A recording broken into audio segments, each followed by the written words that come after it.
Modern icon painters often face similar challenges communicating with clients whose knowledge of iconography leaves many of their questions unanswered.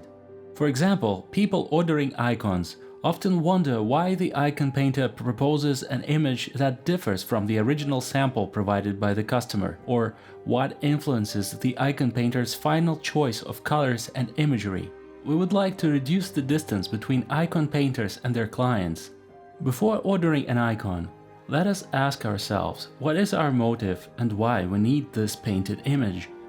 An icon is not a piece of interior decoration of a church or a house.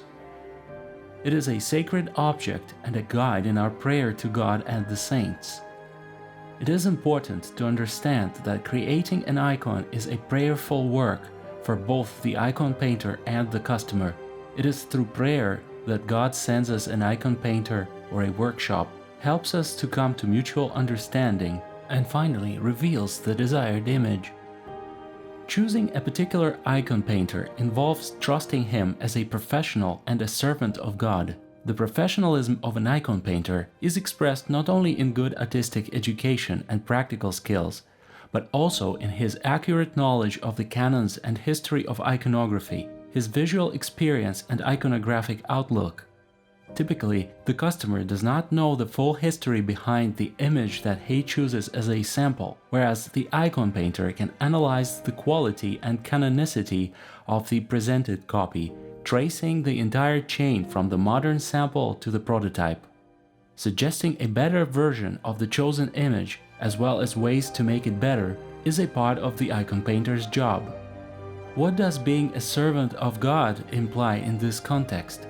While an artist tends to suffer from the throes of art, waiting for inspiration that would allow him to express himself in his work, an icon painter views his work primarily as a service.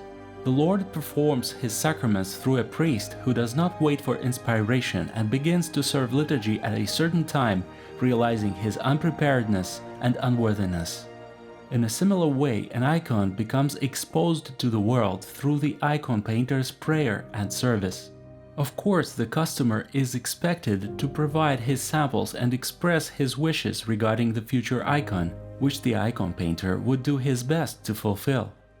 But he should also trust the icon painter's experience and be prepared for the final result not necessarily being exactly as expected. Sometimes there are cases when the customer describes his expectations, the icon painter does it differently, and then seeing the finished icon, the customer says, "This is exactly what I meant." This is the miracle of the common prayer and divine providence.